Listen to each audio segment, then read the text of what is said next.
Okay, I'm going to give you a basic understanding of how you can build your own website and put it online.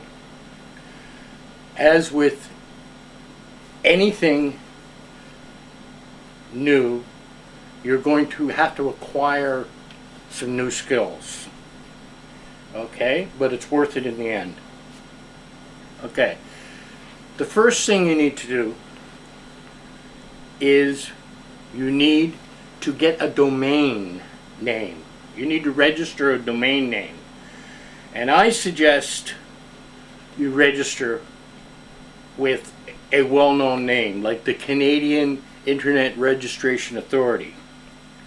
That's the Canadian website domain name registrar.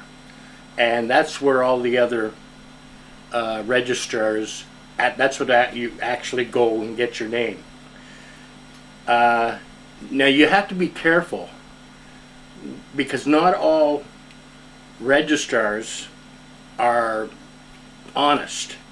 Some of them give you low-priced packages to lure you in, and that gives you everything: a web builder, a domain name, hosting, and a whole package.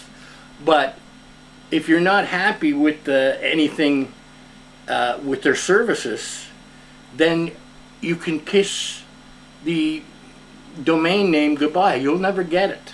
You'll never get them to move it. So beware of that. Do your research, and talk to other people, and get references from domain registrars before you sign up. Okay? Then the next thing you need to do is you need to find someone to host your website. And that varies quite a bit. So you need to do a lot of research there. And you need to, get references and look into the references. And, talk to them and give them, tell them you want some references. You want some of their clients. You have the right, because you're looking to hire their services. So you have that right to get some of their clients and contact their clients and say, what's going on with these people, right?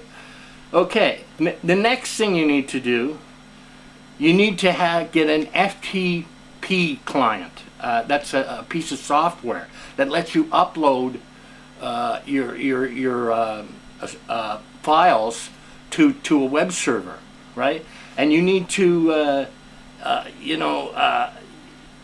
you need to understand a bit. You need to figure out how to use it. You need to become quite proficient at using this file transfer protocol. That's what it's called. Client. And the one that I use is the FTP Pro, and it's a very good one, and I recommend it, highly recommend it. Okay, then you need a high quality, you don't need a high quality professional looking website, okay? Start with the basics and build from there, right? You have to learn the basic of HTML. Nothing fancy. Go to sites such as www.w3school.com or www.quackit.com, and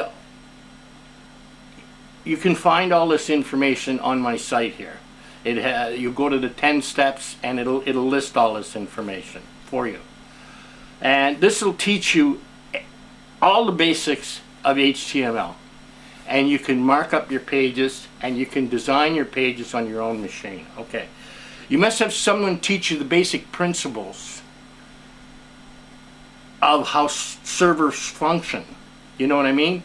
Naming conventions, the old standard from the Unix days and DOS days of 8.3 extension. You know, that's how you name files, and it's all got to be lowercase on Unix servers, or you'll get into problems. And I suggest that you make everything lowercase. Okay, you never use uppercase, because Windows is the only machine that the operating system that lets you make all these mistakes. It doesn't decipher between an uppercase and a lowercase, but Unix machines do. Okay, so you'll get errors all the time, and your pages won't work. So keep everything in lowercase. And you do not need anything more than a simple text editor, Notepad,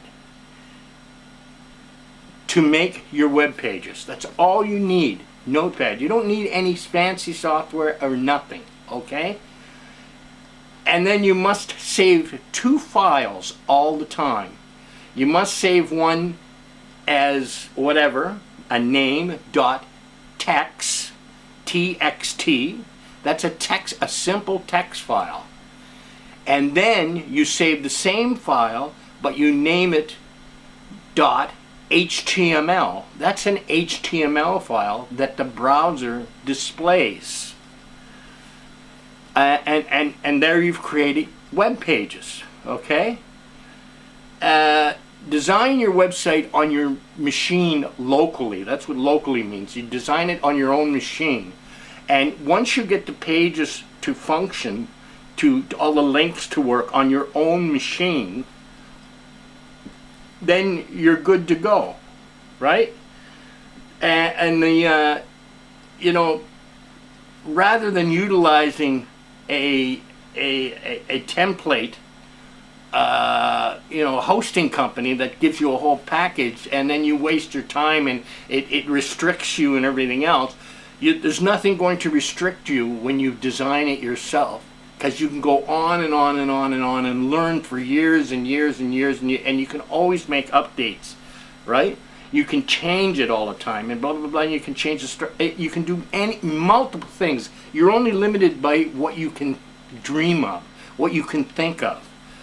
Okay, and then the browser always loads the file named index.html from the root directory of the server. It always looks for that file first to load. So let's say if you put in your domain name, blah blah blah, you know, yourcompany.ca or whatever, and you enter, it will go to that domain name and it will look for the index file in the root directory to load.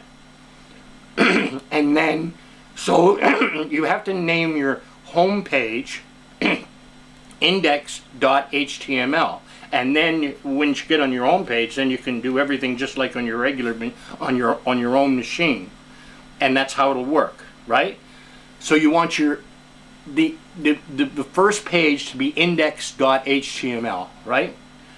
Okay, then the last thing you do is when it works all on your machine and works satisfactory, you upload the pages to your server on the hosting company's server that you purchase web space.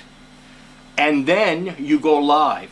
And then you check it all with your browser to make sure it functions properly, and that's all it's to it. You're live, and you created your own web pages. It may take you a while, but you can save a lot of money, and you know, you can learn new skills just by designing a website, a simple website for your company. Okay, I hope you got some information out of this that will help you. Okay? And if you need any help, just give me a call. Thank you.